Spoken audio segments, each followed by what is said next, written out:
Analysis: How the world responds to chemical gas attacks, outcry but no real action.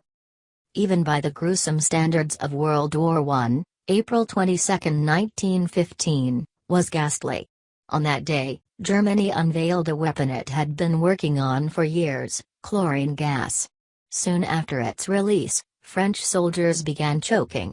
Those who dove for cover at the bottom of their trenches landed in a lethal cloud.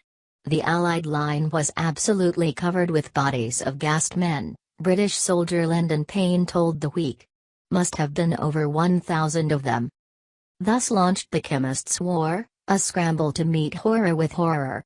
By the end of World War I, more than 90,000 soldiers had been killed by poison gas, many after weeks of agony.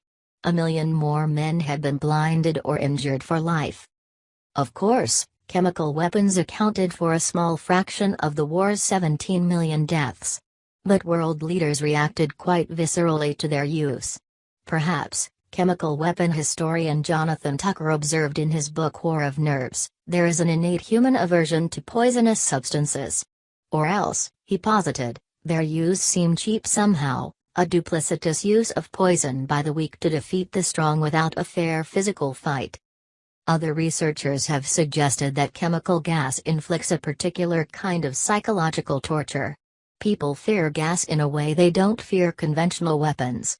I don't think it's based on any rational analysis of battlefield statistics, Andrew Eade, a science historian, told Chemical and Engineering News. I think it's just based on the idea of what it would personally be like to suffer through a gas attack. The public perception is that it is evil and unsportsmanlike.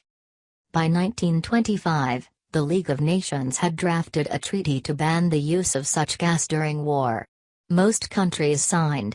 Even those who didn't. During the Cold War, the United States and Soviet Union built out their own stockpiles, adhered to the general principle that chemical weapons have no place in war. But over the past century, a handful of rogue trouble spots, including Iraq, Iran and Syria, have deployed chemical weapons. And while this tactic often brings swift, international condemnation, there's rarely much lasting punishment. In 1936, for example, Benito Mussolini dropped mustard gas bombs in Ethiopia, an attempt to destroy Emperor Haile Selassie's army. Countries grumbled, but no international action was taken. The United States used Agent Orange during the Vietnam War, sparking national and international protest but little more. Egypt used mustard gas and a nerve agent in Yemen to support a coup d'état against the Yemeni monarchy, to little notice. And in 1985, Iraq used an array of chemical weapons against Iran, with President Ronald Reagan's approval. Saddam Hussein repeatedly attacked Iranian forces with sarin, killing more than 20,000. Thousands more were injured. The next year, he attacked his country's Kurdish minority with gas, killing around 5,000 civilians. At the time, Hussein was a U.S. ally, his actions went without punishment. The muted response by the international community, including the United States, probably encouraged Saddam to continue using chemical weapons in that war, and also encouraged other countries in the region to develop their own. Daryl Kimball, executive director of the Washington-based Arms Control Association, told my colleagues at the Washington Post. Syria, too, has used its stockpile of chemical weapons, the poor man's nuclear arsenal, to ward off potential enemies. In the 1970s and 80s, Syria lost 3 wars to Israel. Soon after, it began producing its own chemical weapons to counter Israel's vastly superior military and nuclear arsenal. Today, President Bashar al-Assad probably controls about 1,000 tons of chemical weapons, stashed in 50 facilities. A former Pentagon official called the country a chemical weapons superpower. Of course, Israel is not the besieged Assad's only enemy. In 2013, years into Assad's power struggle with rebel forces, the government launched a brutal sarin attack on the outskirts of Damascus.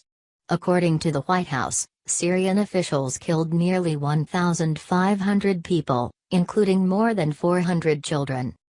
The gruesome photos seemed to provoke then-President Barack Obama to intervene. What message will we send if a dictator can gas hundreds of children to death in plain sight and pay no price? He asked at the time. What's the purpose of the international system that we've built if a prohibition on the use of chemical weapons that has been agreed to by the governments of 98% of the world's people and approved overwhelmingly by the Congress of the United States is not enforced? The specter of invasion spurred Assad to agree with a joint American-Russian proposal that he eliminate his country's chemical weapons program and join a 1997 chemical weapon ban treaty. But the Organization for the Prohibition of Chemical Weapons, an international monitoring body, found evidence that Assad used chlorine gas against opposition groups in 2014 and 2015. The government has denied those reports, arguing that they are being framed by the Islamic State. And this week, a toxic gas attack killed at least 58 people in the northern Syria province of Idlib. As Washington Post correspondent Louise Lavelloc reported, airstrikes on the northwestern town of Sheikh Kanoun began just after daybreak, delivering an unidentified chemical agent that killed at least 58 people and filled clinics across the area with patients foaming at the mouth or struggling to breathe. Photographs and online video show children and older adults gasping for breath. In one image, a group of 10 children lie lined up on the ground under a quilt. Rescue workers said people collapsed outdoors, in large numbers. Several people were sickened simply by coming into contact with the victims. Locals said the attack was delivered by a government airstrike. A subsequent airstrike targeted one of the clinics treating victims. The area's largest hospital had been severely damaged 2 days earlier by an attack. Once again, the world has called for action against Assad. Europe's top diplomat said the Syrian government bore primary responsibility. French Foreign Minister Jean-Marc Ayrault condemned the disgusting act and demanded an emergency meeting of the UN Security Council. The Trump administration called the assault reprehensible and intolerable. Senator John McCain, Republican Arizona, challenged the Trump administration to take action against Assad's war crimes. Will anything actually come from all this? If history is our guide, probably not. Please subscribe my channel.